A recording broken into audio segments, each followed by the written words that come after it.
Today is Friday, May 23rd, 2025. We're sitting here with Nathan for the Language Keepers interview series. This interview will be owned by Nathan. Nathan will be licensing limited use for us to put on the public YouTube channel for the project. Um, so I guess without further ado, welcome. Thanks for joining us. I'm wondering if you can start off by telling us a little bit about who you are, where you're from, just like a general life story, like full life story in 5 to 10 minutes. Okay. Yeah, well, thank you so much, Haley, for having me part of the project. And just let me know if you need to speak louder. I have a little microphone here, but I can move it closer. Just let me know. Um, so my name is Nathan Rabalais, and I am in the Lafayette area. That's kind of where I grew up. I was born in Eunice in St. Landry Parish, and I still live kind of right on the edge of St. Landry Parish and in Sunset, Grand Coteau area north of Lafayette. And so I was born there and in Eunice, and that's kind of how I got my first contact with French, Louisiana French, because that was like my grandmother's first language, and everyone that age in our family was native French speakers. And so I heard it a lot, being really little, because I'd spent a lot of time at my grandmother's home when my mom was working at LSUE. And so then we moved away for a bit in North Carolina for a few years, and then came back to um, Acadiana area, a place near Jennings, and then after that Lafayette. So since I was probably like 11 or 12, I think. From then on, I lived in Lafayette, and went to undergrad at UL for music, and and then it's, I'm trying to give my last story with a little bit of a focus on French, because you'll notice, like, I started off talking about French when I was really little, and then not at all after that. And it's because we didn't really have a strong connection with the French language for a lot of my youth. Um, there were a lot of French words we would use in our English, like I remember distinctly in North Carolina having these, recurring moments of people not understanding words I would use, like consonants, it's like you're like, you're 8 years old. Like, how do you not even know that word? And I'm like, you mean underwear? Like, and I was not old enough to understand. Like that was a different language. Yeah. There was just so many, so much of those kind of examples. But Yeah. yeah, and then so when we came back, we kind of reconnected with that to some extent. Because a big reason why we came back to Louisiana was to be with closer to family, especially my grandmother, my maternal grandmother, because we really didn't have any kind of roots, or like literally no. People still ask me, like, so why'd y'all move to North Carolina? I was like, I still don't really know why, because my dad was self-employed. He worked for a company out of Utah. Like, we really could have been anywhere. And I really, to this day, don't really know why we did Oh, that's that. But interesting. Huh. yeah, mystery. I think my dad just kind of wanted to get out to a different place, for a little while, just try it out. But anyway, yeah, so I studied music, and I actually I minored in German at UM. I got really into German, and I think through German, just languages and literatures in general.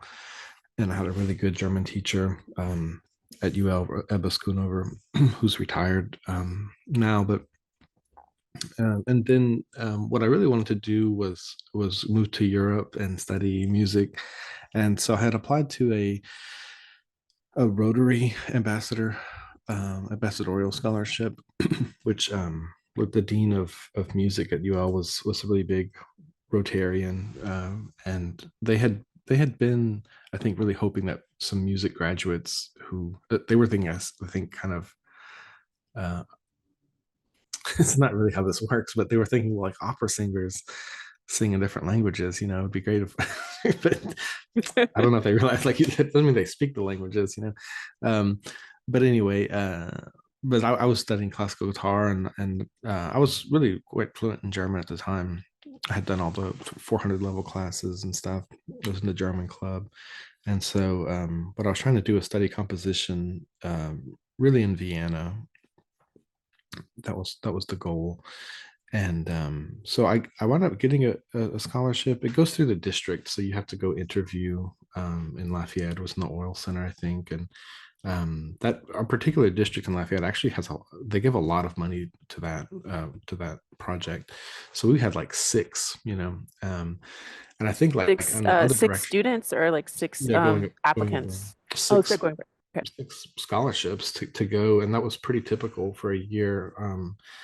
And I think like all of France was not all that much more than that going in the other direction. So it was really a lot. Like it was a part of the thing that they valued. But so I wound up getting one, but oddly enough, it was like an endowed scholarship through the Rotary Club that would only go to France. And that's kind of how this all ties together now. Um, and so it was a guy who had Italian roots and who married a woman from France. And so every year he would donate these two scholarships, but they were earmarked for Italy and France specifically. And so they said, if you want, you can have this one. Like you ranked high enough to get this one, but you'd have to go to France. so uh so I said, oh, okay. And so I said, yeah, I'll do it. And so this was probably like late spring. And so I basically had that whole summer to learn how to read and write in French and really Oh, wow. to speak it. Yeah. Yeah, to go start a master's degree. And so I picked Strasbourg in Alsace, which is, I think my apartment wound up being about like 10-minute bike ride from the German border. I was trying to get like as close As as I close as could to possible. German because I didn't have a lot of confidence, I guess, to learn it that fast. It wound up being a lot easier than I thought because I think I didn't realize how much I had absorbed when I was very young. Because there were tons of words that as I was working with a tutor. Her name was Nadej. She was from Martinique, someone that I had met on campus when I was studying German. It's the same department as French. So I had already met a few grad students in French from different francophone places, and so this was someone I already knew, and so I kind of hired her to do these weekly lessons with me where I'd write and she'd correct it and we'd speak, and it was very very intensive. But yeah, there were tons of words that I found out just by reading them and hearing them, like, oh, I know what that means. I know what that means. I didn't really remember why I knew what that meant, but it was in there somewhere, you know. Um, so it was a very weird experience, I would say, learning or relearning that much French that quickly, because German I had studied for years since high school on my own with all these Barons cassettes and stuff. I mean, it was very very um, like very cerebral kind of process, and very mechanical, studying all the different charts and the genders of all the nouns because there's three and there's a case system and then since then I've lost a lot of my fluency in German, but yeah, so learning French or relearning that much French was a totally different process. It went so fast, it was crazy. And I wound up starting in in the master's program in musicology in Strasbourg without really any difficulties, language wise. Not to say my papers were the best, but I mean, like day to day life, and like all my friends were local from there and stuff. Um, and that was so different from how long it took me to get that fluent in German. Talking about probably basically 6 years compared to like 6 months kind of thing. Wow. So it was real different. So I don't know. There was a lot in there, I guess. That was just sort of stuck, I feel like. And then also, I think having a goal too, and having a tutor who was really really good tutor. all helped a lot. And so I'm quickly coming to the present now at nine No minutes. rush. No rush. No rush. Yeah. So that that specific region, I think, had a lot to do with the direction after that. I don't think, I honestly don't think I would be doing what I'm doing now with the language in Louisiana had I been to, Paris or some other place, or definitely not Vienna. Really? uh, Why? because um, when, well, quick backstep. For some reason, my dad always had this kind of fascination for Alsace. It was not a place that was that I'd never heard of, growing up when I wanted to go to Alpha. We had books on it. My dad had already gone at least once when I was really little. I brought back a lot of like photos and souvenirs, and like we would often talk about how his side of the family had a lot of Alsatian heritage, and that they weren't really French or German. They were this other thing. um, I knew a lot of the names. He'd visited like burial sites and things when he was there. He went with his sister. Um, so I always kind of been attuned to that part of our family background, and so when I went, that was something that I always kind of gravitated toward. If there was, the Alsatian Museum in Strasbourg and Colmar, there's all kinds of. There was theater. There's still theater. At least two theaters, like community theater plays that are all in Alsatian, and um, there's clubs, kind of like our table française, our French tables here. They have that there too, and I would hear it at I don't know if that would still be the case, but like where I was living, if you go to there's a supermarket called Attack, and I always remembered like all the ladies that were the cashiers. They were probably like in their 60s. They would be talking to each other in Alsatian, and then you get there and then they'd switch to French with this really heavy accent. So it was around, and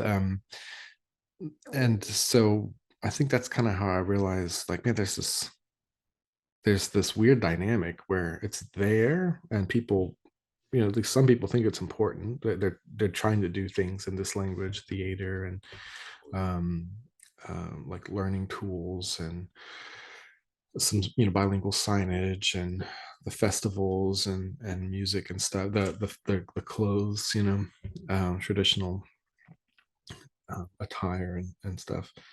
It's obviously a big tourist thing, and I'm hearing my people I'm meeting, like my friend's age and my friend's parents' age, talking about going to France. Like, we're gonna go on vacation in France. Like, I thought we were in France. Well, no, like real France. Real So France. like this is kind of like, it kind of struck me like this is a lot like French in Louisiana. Where like we feel like we're kind of different. We're not like a Yeah. different, different country or anything, but culturally we're different. We consider ourselves distinct.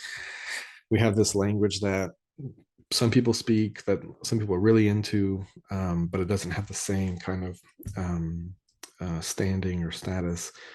Then the ironic thing was that it's not just kind of a random similar power dynamic, but it involves French. But here French is like kind of crushing the Oh, Alsatian. wow. Yeah.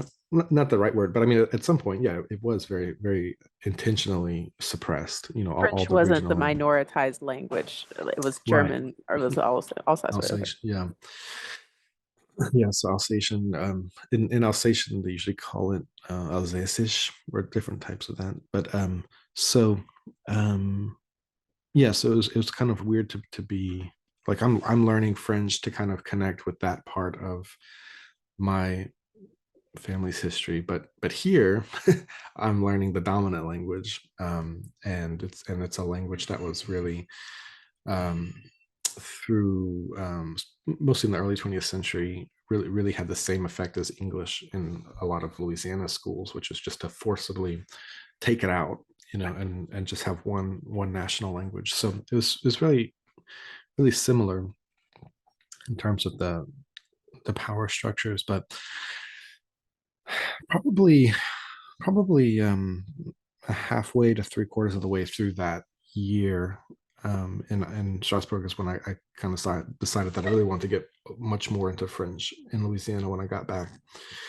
And I had kind of thought about returning for another year to finish that master's degree, but I really didn't enjoy it. I wasn't enjoying it. I wasn't going to all the classes, and I didn't really have a job, after that first scholarship year. So I wound up staying, and my dad had also had a stroke while I was there, a really bad stroke, and he was paralyzed on his left side, and wound up passing away. Let's see, 2008, about 4 years after that.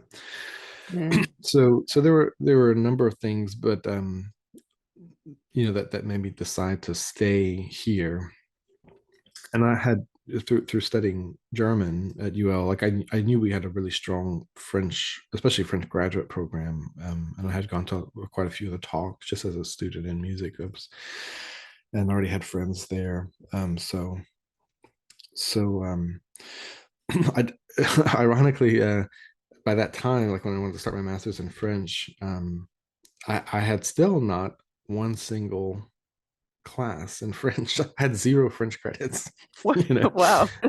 So all I had was music, German, and then I had graduate credits in musicology from France, but still no formal language training.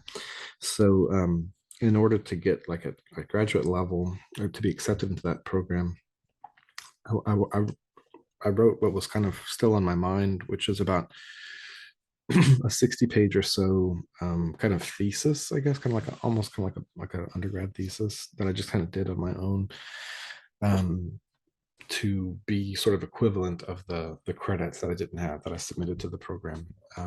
This was in 2009, I think. And yeah, so I wrote this kind of multi-part comparison of French in Louisiana and Alsatian in Alsace that talked about sort of different types of media, especially like the role of radio in these places, the role of theater, because we also had the Théâtre Cajun here in Louisiana at a certain time, and then the effects of World War II, like how nationalism affected these two. Um, Oh, interesting. yeah, because Alsatians kind of got wrapped up in a lot of the anti-German sentiment, even though they didn't see themselves as Yeah. Germans. Okay. So and since then I haven't thought about it too much. But that I kind of stuck on that more than anything, just because I really got interested in French in Louisiana through that experience in Alsace, and I don't think otherwise I would have come to that interest. So anyway, I just kind of kept going, and eventually did the PhD in French at Tulane, and did a co dual degree program with Poitiers.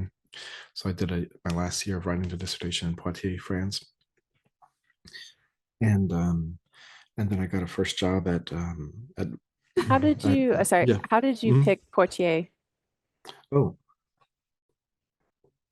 kind of like kind of like Alsace. It was a place that I had been hearing about for a long time, but mostly through the university and through writing. It's a place that already has some institutional connections, like sister cities, Lafayette and Poitiers, and Oh, then I the didn't know that. Okay. universities. Yeah, and I had heard from through Barry Ostley, and knowing him, and then having people from Poitiers. We had at least a few students come from there, and then vice versa. So who wound up being my dissertation director, who hopefully I'll be seeing next week. We'll see. He's retiring now.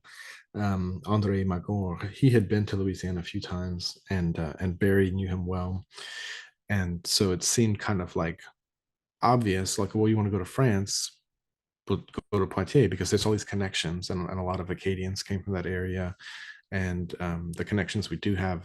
now are mostly through there, and those are the people that come, and we send UL still sends delegations to Poitiers, every so often, um, through those different accords we have. So yeah, so yeah, it would have been pretty easy, I think, to do a dual degree with UL and Poitiers.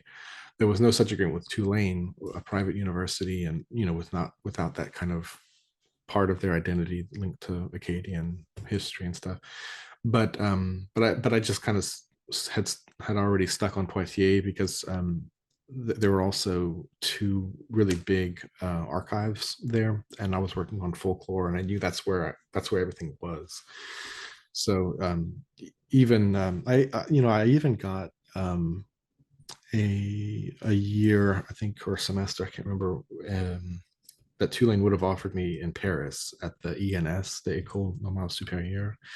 But that whole thing was just, well, Paris is only an hour and a half from Poitiers. Either way, I'd have to go to Poitiers. That's where everything was Mm, hmm, physically, hmm. Um, and Andre was one of the few people who could really help me with that topic. So, but yeah, there's some really strong historical ties, and then consequentially institutional ties with Poitiers. Um, and yeah, so then after I finished that in 2015, I got I was lucky to get a tenure track job right out of grad school at William and Mary in Virginia, and then the job at UL opened up. So this is basically Barry Ostley's position that had not been replaced, had not been filled since his retirement. I applied here, and this was right as COVID was starting. So I think I had my campus interview like just a day or two before the lockdown happened. Oh, wow. Yeah, and I was actually already here because I was on an NEH fellowship for a year at writing this book on folklore, and um, so we were actually renting a house in Sunset at the time, so it wasn't a big deal. But the plan otherwise would have been to move back to Virginia as the pandemic was starting. So I was glad to get the job here, and not have to go back to Virginia, although I enjoyed my time there and had some really good colleagues. But in my current position, so right now I'm associate professor of Francophone studies at UL Lafayette, and so I get to teach the graduate seminars on Louisiana, on Acadian literature, folklore. So it's all the things that I write about and work on, which is great. And then I get to work on the Fofole writing journal, creative writing journal, and Etudes Francophone, which is our scholarly journal, the peer reviewed journal. So from that standpoint, it's like all the things that I really enjoy doing, and that are really intellectually stimulating that I can work on. So I'm glad to be in the current position, and it keeps things interesting because always getting new students, and the students go on to do interesting things with the language too, and get involved. So like right now we have two of our former master students who work at Codafil now, so I get to keep in contact with them, and Nice. so it's cool. Awesome. That's cool. And that brings us to today. So, wow, I didn't realize how, to me in my mind, I feel like you have always been at UL and you're like this No. pillar of friends. And so that's really interesting to understand. I didn't understand that you came here in 2020. So Yep. that's cool. I so I heard a little bit. I think I know what your answer is going to be for this question, Okay. but I'm not sure. When do you feel like you wanted to get involved in language maintenance and language activism? Was there a particular, was it like a gradient for you of just slowly, getting deeper into the water, or was there a moment that stands out to you as like, this is when I realized this was important to me? I guess it would be around like late 2008, early 2009, probably. So this would have been like as I was leaving Alsace and coming back here, and really seeing stuff I had never really noticed before. Because it's true. I mean, I grew up hearing so much French, with my grandmother, and whenever her friends would come, it was everything was in French, and I just never cared. I never noticed, it didn't seem like important or interesting at the time. But but yeah, seeing that same kind of dynamic somewhere else, it seemed obvious. Like, wow, this is important and it's urgent, and some people are doing important things to act. Why am I not doing that where I'm from? And I don't know. It's not a big mystery. I mean, you see like people that are really active. I mean, look at their brothers and sisters or family. Like most of them are not. So it's not. It often is kind of an individual decision. It was definitely not something that had been ingrained in me at all in my upbringing. We didn't really go to like festivals or um, didn't try to learn the language much. It wasn't. It really came, I think, through that experience, and then through coming back and seeing what other people were doing, mostly at the university. Mostly people like Barry Ancelet and the people at the Center for Louisiana Studies. um, it just seemed really cool, and there was so much mm, there was so much knowledge that that's you would hear like from storytellers, things that you would find in the archives, and just new words and ways of doing, like, oh, the people used to do that, to survive, or that's how they prepared this animal or this. And I'm like, yeah, there's just so much stuff that people used to know how to do, and we're forgetting everything so Mm, fast, and yeah. we'll probably need this, like this is not unimportant stuff, and it's unique, and it's not something that we can just replace. So um, while we can, with the stuff that we have, the resources that we have, and the people that we have, let's do something. So I really took on that kind of mindset. I think probably definitely by 2009, as I was starting or thinking of starting the master's degree in French, and it was always about Louisiana for me. I was doing that to get more involved in Louisiana, and so I think that's why even when I was happy to get a tenure track job in Virginia, I mean, I knew from the beginning, like, this is temporary. I did not Oh, do wow. this. I Mm, did not get a PhD in French to come teach French in Virginia to to people mostly from Northern Virginia. It's fine, and it was interesting, and I learned some stuff, but like that was not the life goal. It was always about, mm. and it wasn't really even just about like literature or which I'm very interested in, and I write, but it was all about, under all of that, it was always all about developing French in Louisiana as much as I could. Mhm. Mm. When you say developing, for the audience at home, can you kind of give a description of what is Louisiana French and what is its current like state as a language?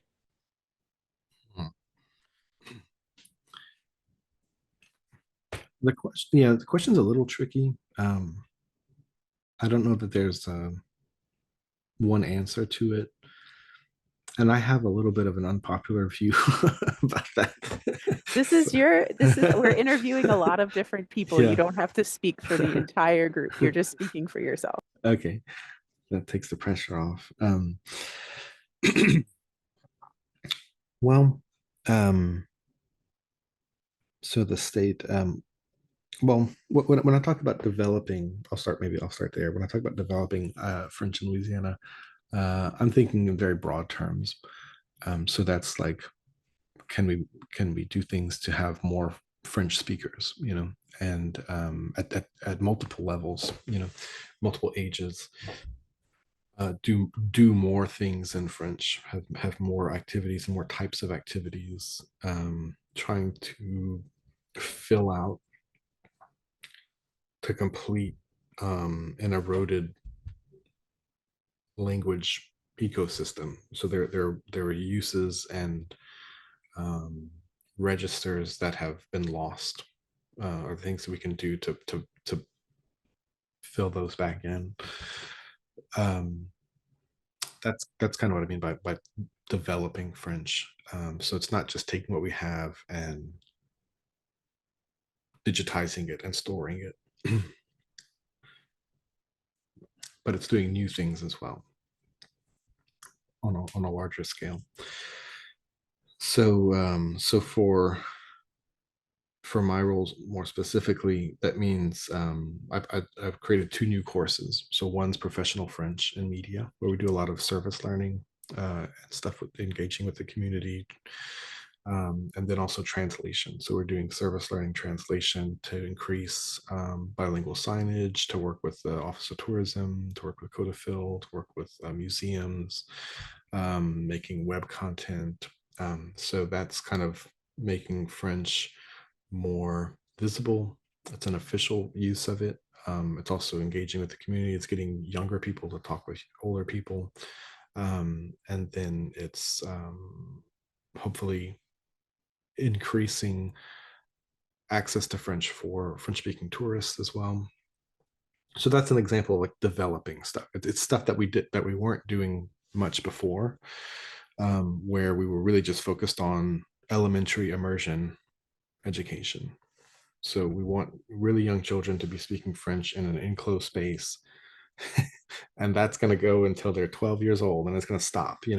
So that's great, but it needs to go further, and it's not creating a whole life in French, or it's not, you can't do everything in Mm, French. You can do a yeah. specific thing in French in a specific place Hmm. during the school year up until a certain age. That's not enough.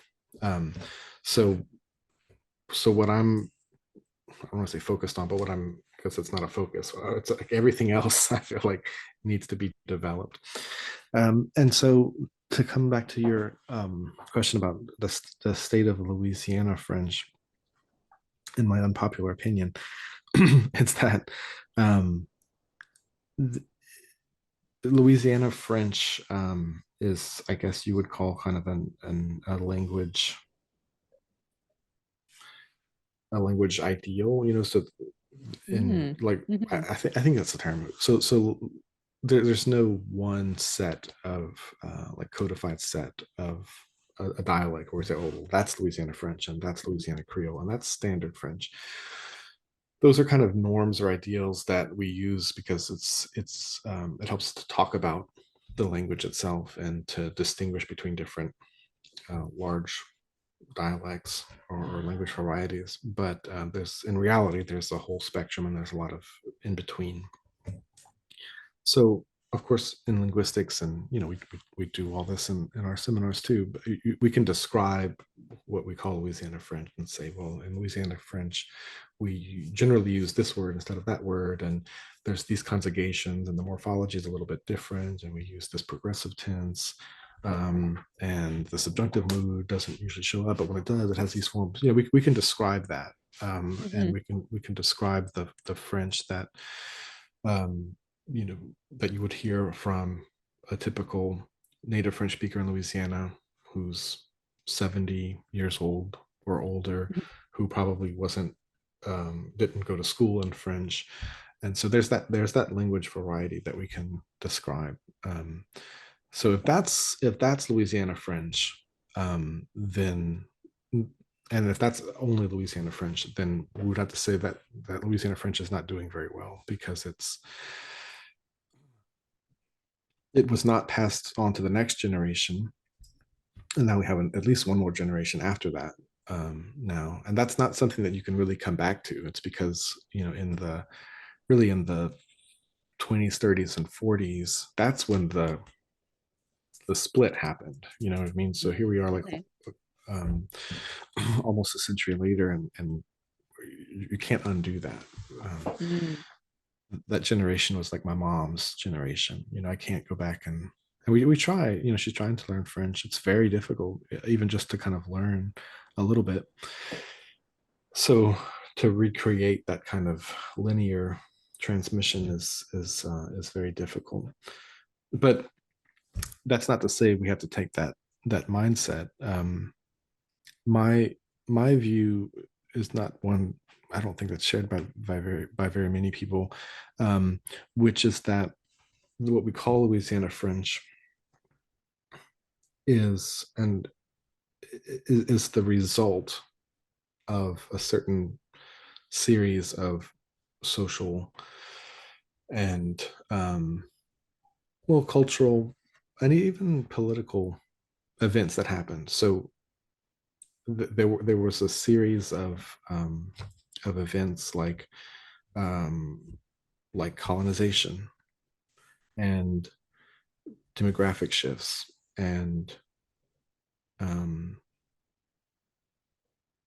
lack of education, like everywhere, be it in English or in French, and then mandatory education in English starting in the early 20th century. And so all those things combined created, like, resulted in a French speaking population that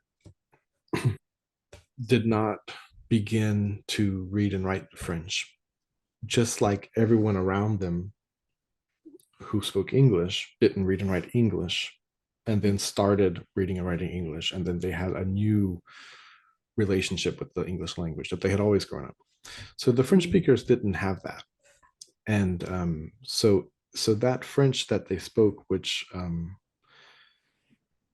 I think it's we do things if we look at that variety of French in ways that we wouldn't look at other things that way. So it's often kind of, I feel like we kind of put it on a pedestal and say, well, that's the real okay. one. That's the true Louisiana French. That's who we really are. So we need to preserve that and speak that way. And anything that's not that is not quite Louisiana enough. You know what I mean? It's not real. It's close, or hopefully we can try to get Mm, closer to that. But mhm, that's the goal. That's what we're trying to preserve and use. mm, And so I don't do the opposite. I don't devalue it. I just feel like had had French not been um, suppressed the way it was, had it had a similar course like English had, where it became the norm, where we're not going to replace French with another language. We're just going to start using French in schools, just like they were using English in schools. Um, we wouldn't be having these debates. You know what I mean? Like the similar things would have happened as you see like in Canada. So has Canada has like in New Brunswick or um, um, Southwest Nova Scotia, do they speak the same French as their great great grandparents? No, no one speaks the same as three generations prior. But at the same time, I don't think anyone would say, well, in New Brunswick and Nova Scotia, everyone talks the same. There's no more Acadian French. No one would say that. That's ridiculous. There's obviously not just one dialect. There's many different dialects and accents. And so I think that that's what would have happened in Louisiana. It's not that we would still be speaking exactly like in the late 1800s, but we wouldn't have this kind of weird complex where there's the real Louisiana French that we haven't been really writing for very long, and mm, it's mostly mhm, in oral language. And then there's this new standard thing that's really not us. It doesn't really represent us. Um, so that's kind of coming back to what I was saying. Like this is the result of what happened. It's less a linguistic thing and more of a social mm, problem. Is that mhm, we have a conception of French that was really created through these social changes. So in that sense, like, well, is this is this good or bad? Like, should we regret not having just French education all the way through? Because sometimes it sounds like people think, well, that's good because it allowed us to save and like encapsulate this unique French that and so it just doesn't seem like realistic to to drive this wedge between the two types. I say two; it's really much more than that because neither one really exists as a norm. But so to answer the question, you'd almost have to make a determination between like what's the Louisiana French. And so in my view, which again is not very popular, I look at French as kind of as a whole, so I don't really see the standard French, what they call standard French, as necessarily foreign. I see it as what we probably would be learning in school anyway, had we not had that rupture with language, and then the interdiction of French as a language of instructions in the 1920s. We'd be in the same place. We'd still be teaching that standard French in schools anyway. So to me, the solution is not to forget the standard, or to try to do this thing that we've still never been able to do decades and decades later, which is some kind of Louisiana French curriculum, which is not realistic. If it were realistic, it would have been done a long time ago, because the idea has been around for at least 80 years. Um, so I don't know. So what's the state of it? I think if you want to take my view and just say French in Louisiana, not specifically Louisiana French or standard French, but what's the state of French in Louisiana? That I can answer with my own kind of, I recognize Perfect. that this is not the viewpoint of a lot of people. Um, I think a lot of people would take that question that you asked and answer it specifically for Cajun French, and say, oh, well, it's a dying language. And so I'm answering it in a little bit different way, which is to say all of French, all the Frenches in Louisiana. What is the status? Um, so I would say overall, apart from the just native speakers gradually passing away, which is unavoidable. I mean, that happens. We have a generation that a generation of speakers that's fading away, unfortunately. So there's nothing that we can do to stop that. Apart from that, I would say overall the changes are positive. And I say that because I feel like it's kind of broadening. So we have at least one high school immersion program, hopefully more. We have a steady increase of interest in French immersion. And then we have a lot more media in French.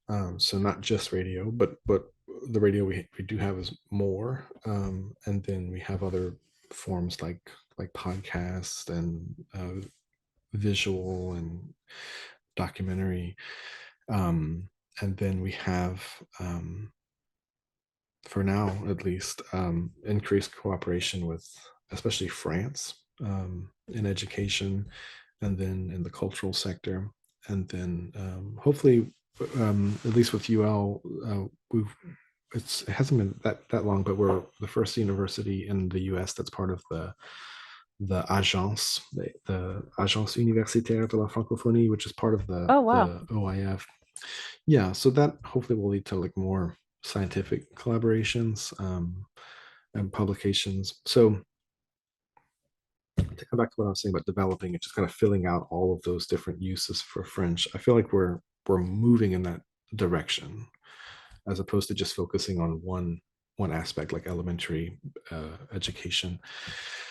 Um, or and then I think the next step was like thinking about tourism.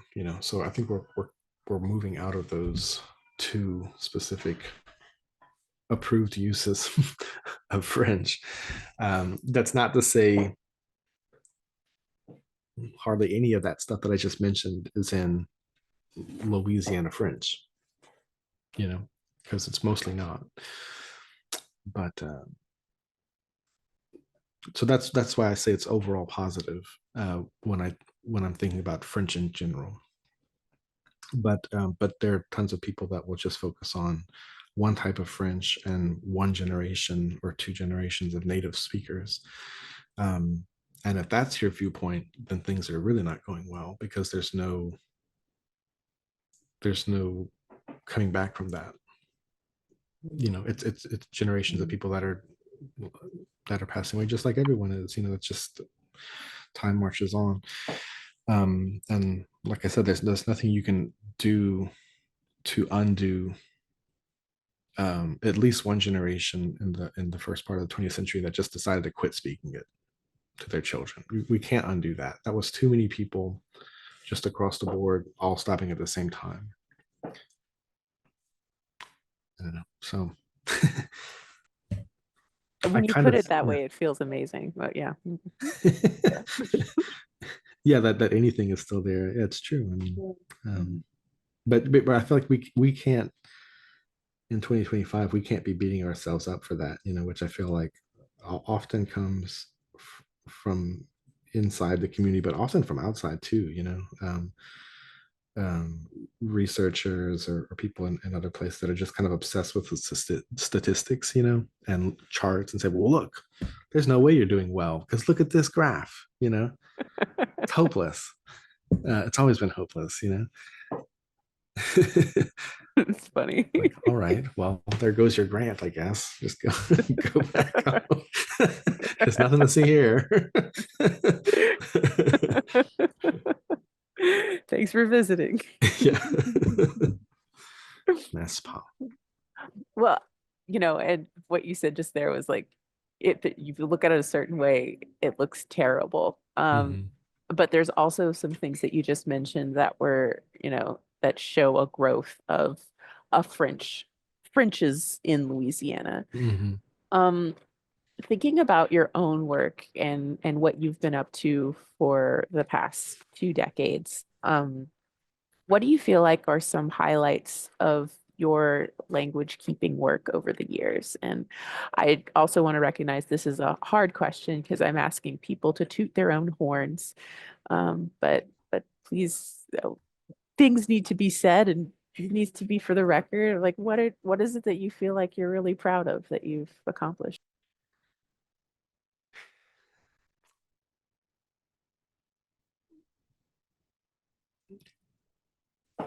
In terms of language preservation, I feel like that's not probably my strong suit, at least personally, in terms of like my own documentation. That's probably something that I most wish I had more time to do. I've done some, but compared to a lot of other people, it hasn't been the thing that I spent the most time on. Um, but maybe unsurprisingly, given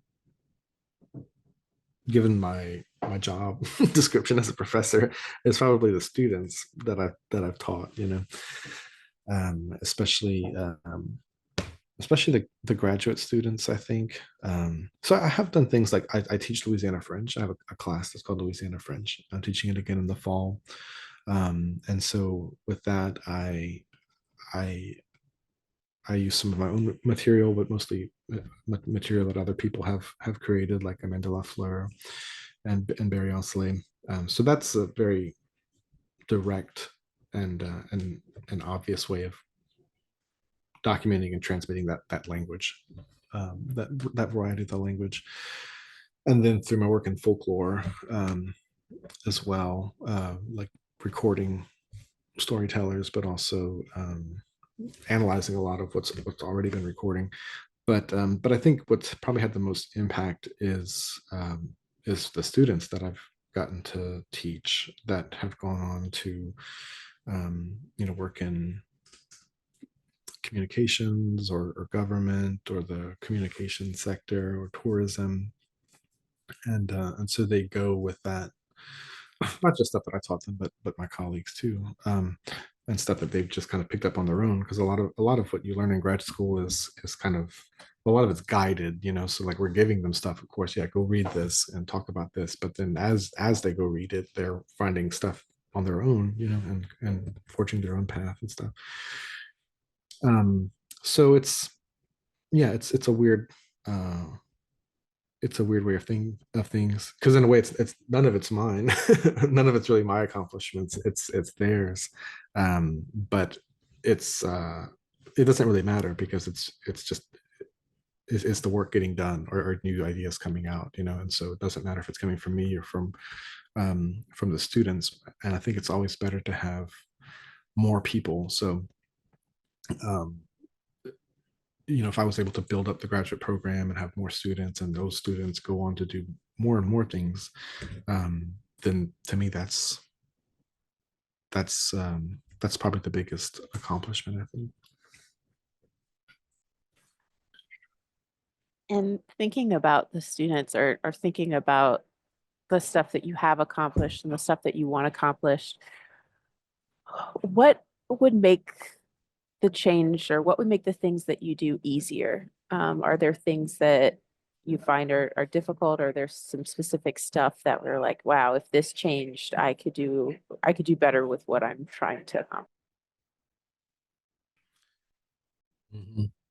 The biggest hindrance is probably bureaucracy and just all of the forms and all of the communication, the time spent filling out forms and emails and reports and and all that kind of stuff.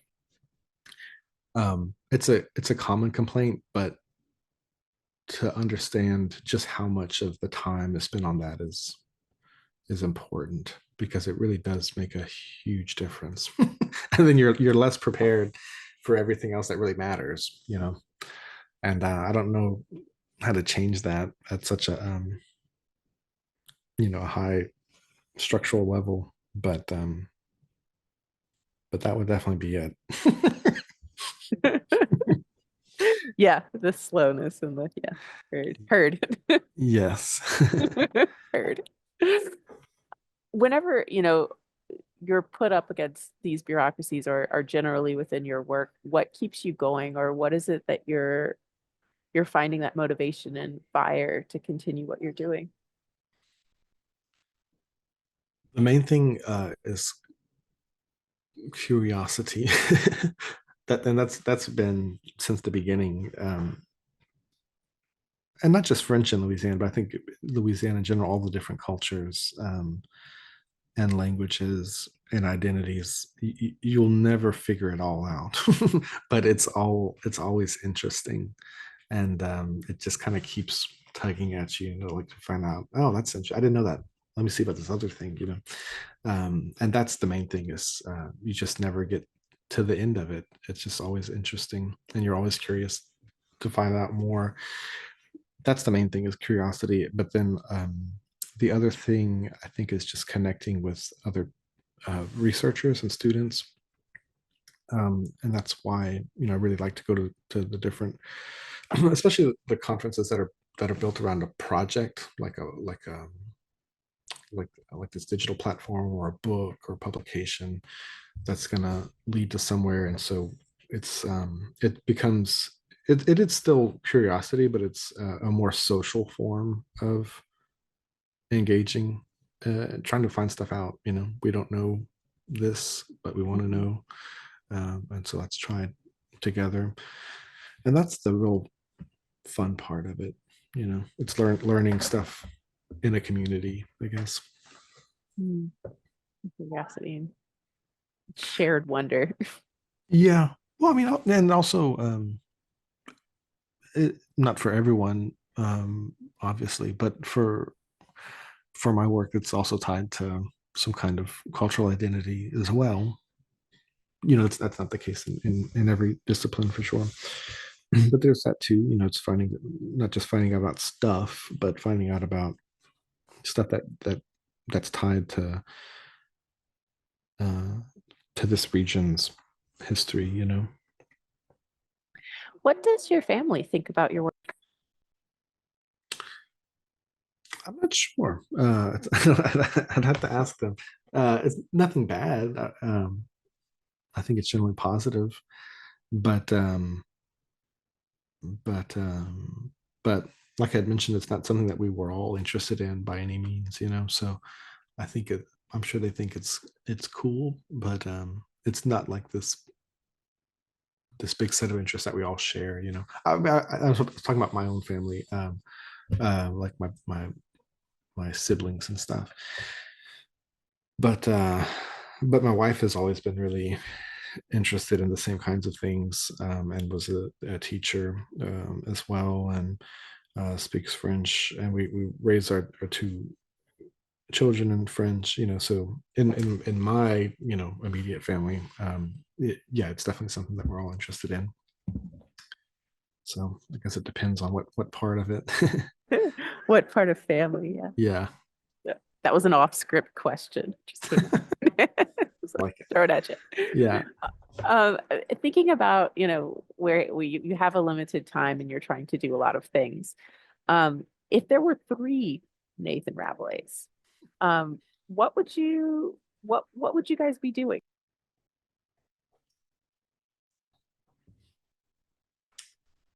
I think some of the more, I don't know what to call it, manual work, so I mean, you definitely know about this.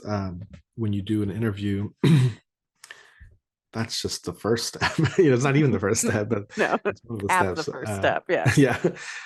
Um, no, there's all the transcription, there's the organization, and so yeah, there's lots of stuff that I don't know. Tons of researchers have this. Probably everyone has this exact same problem, which is, you have a lot of stuff that you've collected or a lot of ideas, um, a lot of material, but you don't have time to put it into form to really be used. Um, and I think that's what I would use my clones for is to transcribe the stuff that I already collected, to clean up this transcription projects. That would be great. But and then I'm trying to think back on how your question was worded, to see, yeah, but I guess this would be pertinent. I think a lot of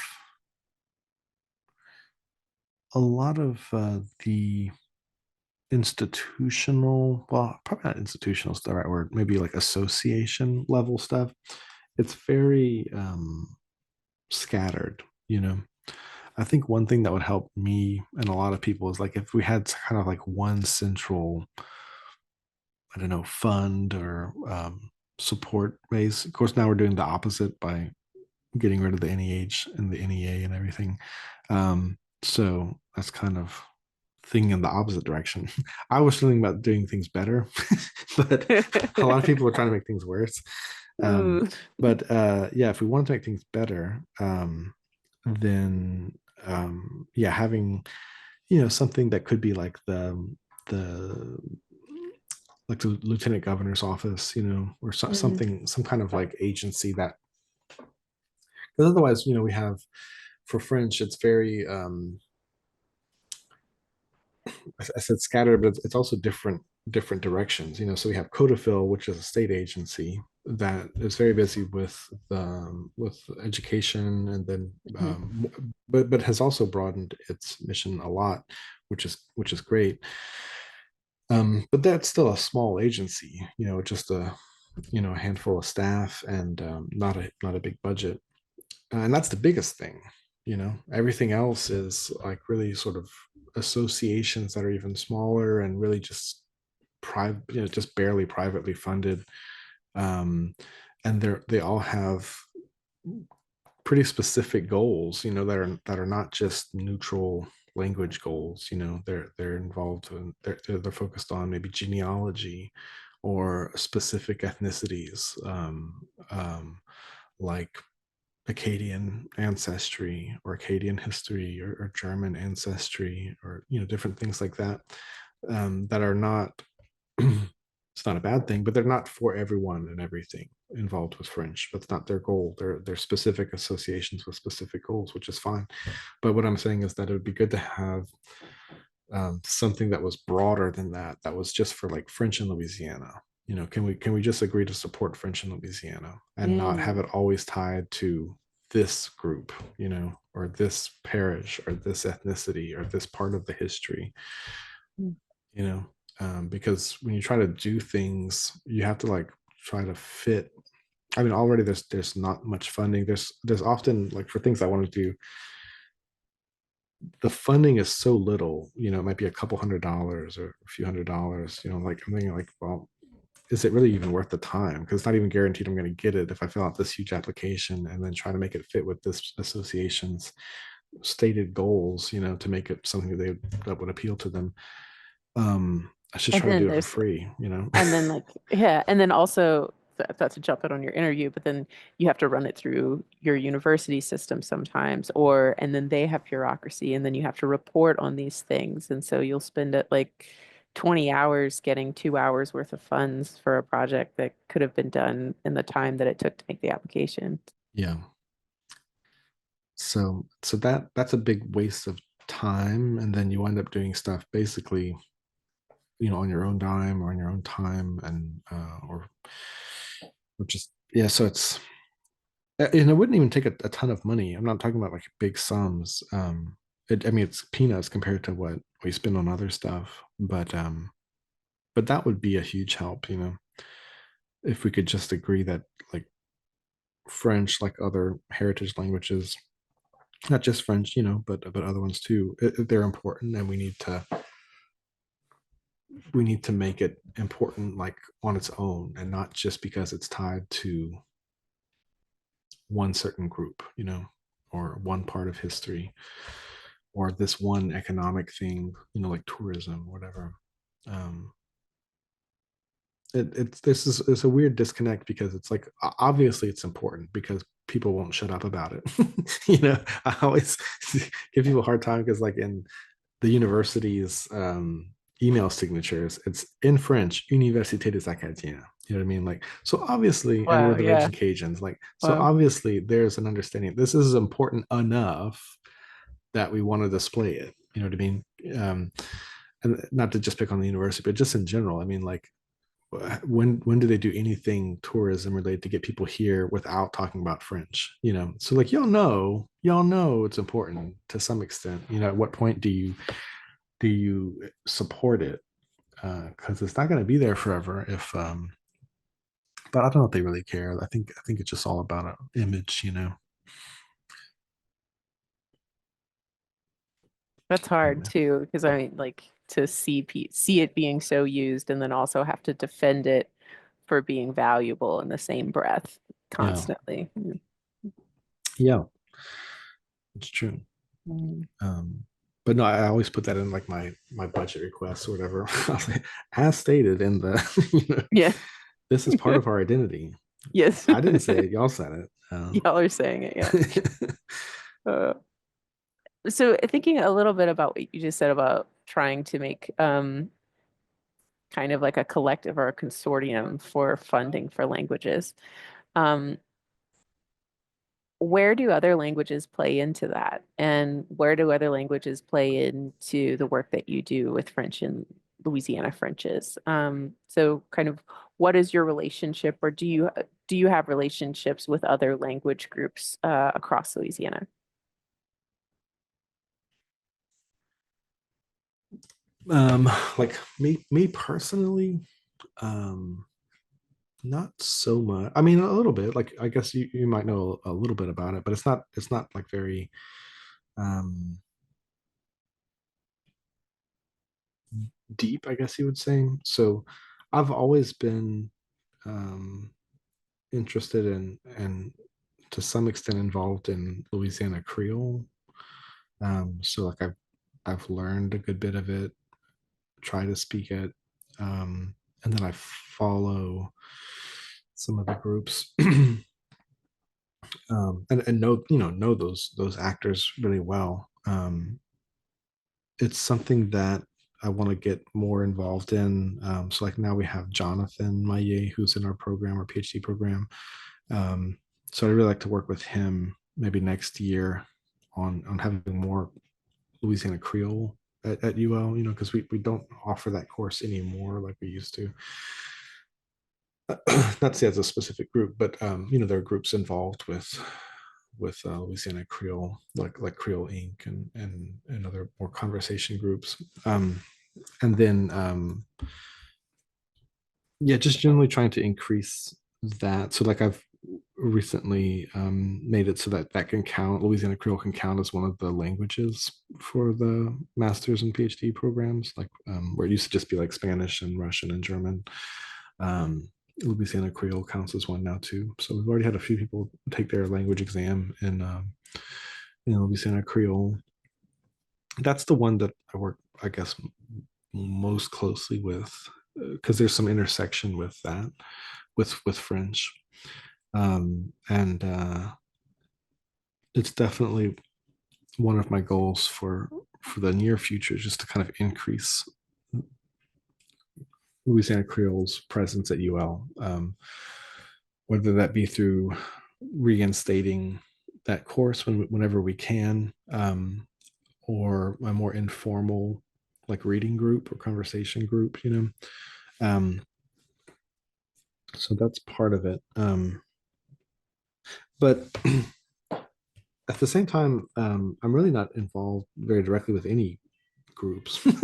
You know, now since January, I've been on the Codafil board, but that's really it. I've kind of steered away from like being part of those associations because mostly for time. Like I feel like if I'm not really having enough time for the work I'm supposed to be doing, um, I shouldn't be like committing myself to other projects, you know. But then also, I think there can always be like different connotations or you know, oh, he's part of that group, so he must think this, you know, or that's probably what he's teaching in his class because he's part of that thing, you know. There's some kind of bias.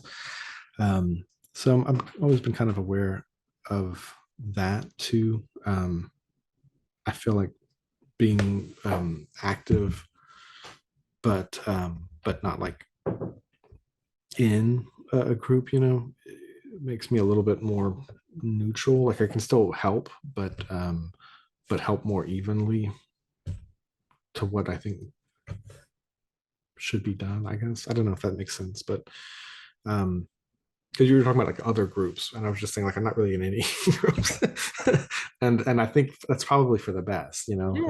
it's not like out of laziness or anything. It's I guess everyone kind of has their role, you know. Yeah. And I do have a lot of students and former students in those groups, you know, which is cool because then you can kind of see what people were interested in, you know, what they choose to go out and do.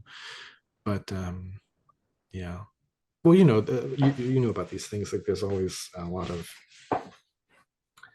um, I don't know what the right word is. Not it's not really political per se, but there can be a lot of internal tensions between these very small groups, you know.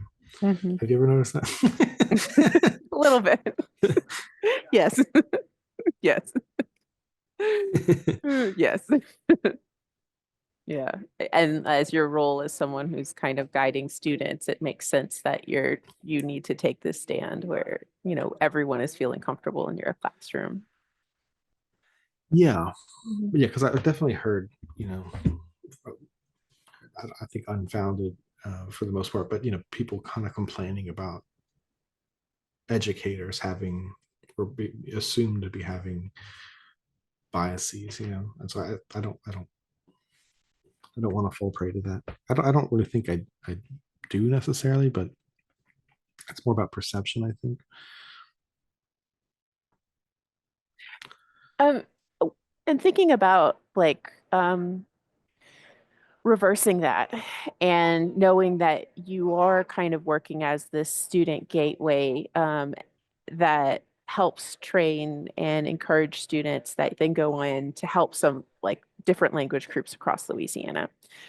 What are some things that different language groups across Louisiana can do to help support you in that work?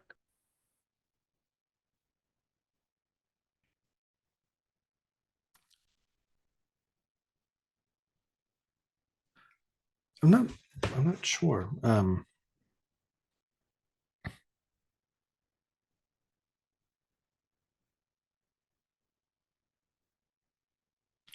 I don't know that I have anything really specific. The I guess the main thing that I'd like to see more of is just cooperation between different groups that are interested in minority languages or heritage languages. I know it's an easy thing to say, it's a hard thing to make happen, but do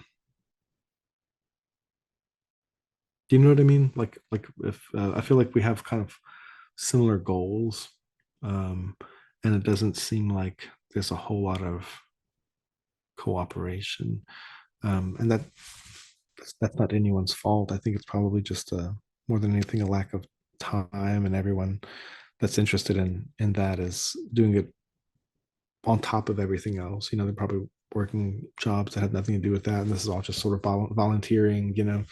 So it's hard to say like, well, you should be doing more with these other groups. It's just we're all so busy. Um, but for instance, like when you invited me to sit in on the talks about Colang, like that was really interesting, and there were lots of people that not only did I not know what they were up to, I'd never heard of them before. Like I didn't know those names, and I didn't know that they were working on the things they're working on, and I don't know exactly how I would like. How do you find all these things out? You know what I mean? Besides asking Haley, but so I guess my answer is not an answer. It's more like kind of asking. Is kind of flipping the question, just to say that it's not that I'm really looking for other people to help me. I would say I would like to be more informed about what other people are doing. Maybe does that make sense? Yeah, like you just want to know where the other like if where are the other people and what they're doing. That sounds like having Yeah, people communicate that they're doing stuff and what they're doing in a way that you can hear it or see it or just get a better understanding of what's all out there. yeah, or maybe not even to put like the responsibility on them, but just to say like if where I might learn more about what other groups with similar goals or what are they doing, and might we be able to work together on certain things. If I were governor or something, I mean, I really feel like there needs to be some kind of like heritage language office fund, that's not just French, but it's for all the heritage languages, indigenous languages um, that are all just trying to piece together little bits of money, and just spending a lot of time, um, again, for bits of money that are just nothing compared to other things that are being funded or tax breaks or whatever. It really wouldn't take all that much, and I think everyone would benefit from it, not just the people involved, but I think with maybe that needs to be like the big goal. I don't know. Because it's good for things to have specific, purposes, like Codafil, or France Louisiane, but you can't just have a whole bunch of very specific things, that are all very small individually. Um, have you ever thought about that? A lot. Yeah. A lot. Yeah, I mean, I think that's generally with heritage funding in the United States is that it's just so, and I think that the way that I think everyone wants this, and I think the way that it grows differently is when there's not these like very clear and very modular abstract principles where you're making your fund try to hit. And so people think that clarity is specificity. Hmm. And so you end up with these very narrow views of what's possible just because of, there needs to be some description to make sure things are going in the right direction. But like there's a lack of abstractness that's happening that's really stopping people from being able to conglomerate together to do Hmm. things because things have grown so specific, but then also not able to, actually move within the work that's doing. I would love for that to change. And I think what it would take for us for that change to happen is that groups of language leaders in Louisiana need to get together and define what success is in a way that that um, policymakers can agree with. Hmm.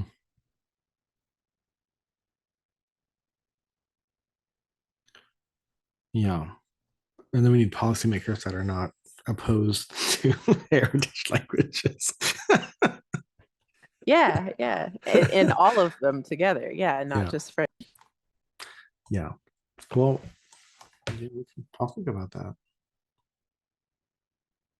Yeah, I would love for us to kind of better come together and figure out a way to even start having that conversation of like what are our shared goals? Because I think if we could define as language keepers could define what success is, we would be able to, and if we're willing to hold each other accountable to that Hmm. definition that we create of what is success and what is success for language within Louisiana, I think we would be better positioned to advocate for more abstracts or like more general funding support if it went towards something of a consortium that had some that was self-defined rather than externally defined because I mean Hmm. people are trying their best but unless you're really into this in this work you may not have a vision even if you're in this work and deeply talk to everyone who is in very long conversations that very few people have the time to do you don't understand what's going on because every like language work is so hyper local. Um, Yeah. yeah, No, it's true. I mean, I guess because of like Google and things, but I mean, I get all kinds of emails as you can imagine. But one I get way more often than you might imagine is like, I'm from Texas or New Hampshire or whatever, but my uncle or my grandmother or whatever was from Louisiana, and I was reading more about it, and I I think we should really do something about French in Louisiana. Like, okay, interesting. I'm all that's a ears. You want to unique come visit? perspective. Like we could teach it, and yeah, I guess that's what it is. It's hyper local, but Yeah, it's like people like the Columbusing kind of happening of people are just discovering, yeah. and you're like, wow, yeah, we've been doing this for years. Thanks for being here. Man, But then it's maybe we can also get you a don't want to like push them away too far because it's like, yeah, they're misguided and it's their first time maybe thinking about this, but at the same time, like this is energetic passion. Like someone has been activated in a way, and it's like, sure, they yeah. might not know everything that, but like, or that people exist at all, but like you still have to honor and respect that like this person is stepping into the role of wanting to change stuff and Yeah. like how much of that is our responsibility as people who've been working in the active space to like welcome them in, tell them Hmm. that they're wrong, ask them to come and participate in a way that's useful and not Yeah. reinventing No, you're everything. right. I have kind of a little set template or like links and different things that I send them to kind of get them on the right path. At least things to show them like there's stuff that they can You're look not the at to learn first more. person. Yeah. Yeah. Yeah, and then hopefully they'll get involved. Yeah. What do you think would change? Like the same question that you asked me about, like, what would it take to kind of get things together, or why isn't it there? What do you think? What are your thoughts on that? To make things change, like in what sense? Like just to Um, grow. like if we were going to try to create some sort of consortium and or like if we were trying to change the current funding dynamic, Hmm. what do you think it would take for that to happen? I think we would need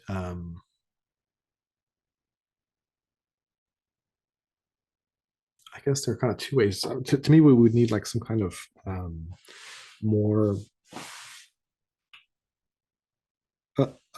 a fund or an agency that's not tied to a specific, not tied to one specific like ethnicity or cultural identity. Um, so that would maybe be an agency that's designated for Louisiana heritage languages. So that would include like indigenous languages, Louisiana Creole, French, Spanish, and so it would be something to support initiatives for those languages. And then I guess you could either do like some kind of big fundraiser to make some kind of endowment, which takes a really long time and it doesn't usually give off a lot of money in the short term, or some kind of state agency. I don't know. Maybe we can get one of those block grants that they want to do now that they've destroyed the Department of Education. I don't know what a block grant is anyway, but it's supposed to be able to be for specific things. So maybe it could be that we'll get a chunk of what the Department of Ed used to be. But but yeah, that could be used for cultural activities or for education.